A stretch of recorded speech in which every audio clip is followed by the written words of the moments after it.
Moby Dick Chapter 21. Going Aboard. It was nearly 6 o'clock, but only gray, imperfect, misty dawn, when we drew nigh the wharf.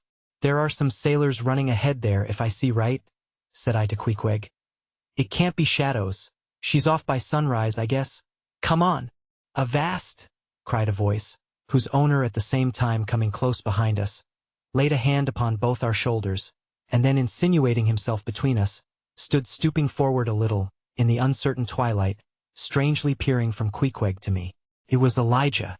"Going aboard?" "Hands off, will you?" said I. "Looky here," said Queequeg, shaking himself. "Go away." "Ain't going aboard, then?" "Yes, we are," said I. "But what business is that of yours? Do you know, Mr. Elijah, that I consider you a little impertinent?" No, I wasn't aware of that," said Elijah, slowly and wonderingly looking from me to Queequeg, with the most unaccountable glances. "Elijah," said I, "you will oblige my friend and me by withdrawing. We are going to the Indian and Pacific Oceans, and would prefer not to be detained. Ye be ye?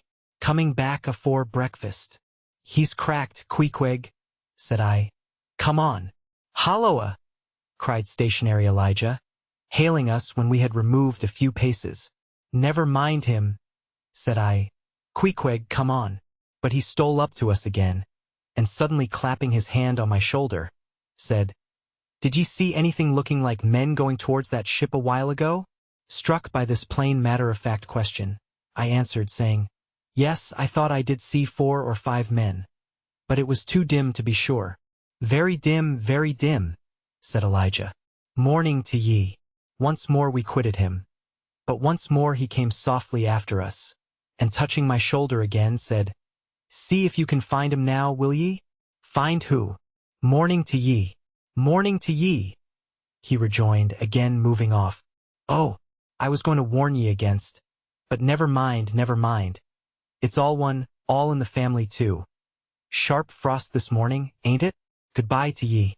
Shan't see ye again very soon, I guess, unless it's before the grand jury."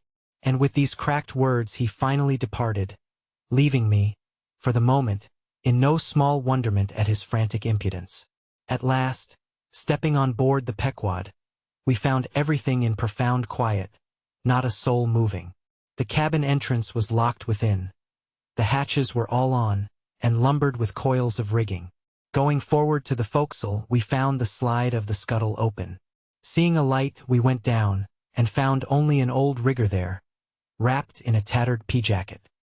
He was thrown at whole length upon 2 chests, his face downwards and enclosed in his folded arms. The profoundest slumber slept upon him. "Those sailors we saw, Queequeg, where can they have gone to?" said I, looking dubiously at the sleeper. But it seemed that, when on the wharf, Queequeg had not at all noticed what I now alluded to. Hence I would have thought myself to have been optically deceived in that matter, were it not for Elijah's otherwise inexplicable question. But I beat the thing down, and again marking the sleeper, jocularly hinted to Queequeg that perhaps we had best sit up with the body, telling him to establish himself accordingly. He put his hand upon the sleeper's rear, as though feeling if it was soft enough, and then, without more ado, sat quietly down there. "Gracious! Queequeg, don't sit there," said I. "Oh, Perry dude seat," said Queequeg. "My country way. Won't hurt him face." "Face," said I. "Call that his face? Very benevolent countenance then. But how hard he breathes, he's heaving himself. Get off, Queequeg, you are heavy. It's grinding the face of the poor. Get off, Queequeg. Look, he'll twitch you off soon. I wonder he don't wake." Queequeg removed himself to just beyond the head of the sleeper, and lighted his tomahawk pipe. I sat at the feet. We kept the pipe passing over the sleeper, from one to the other.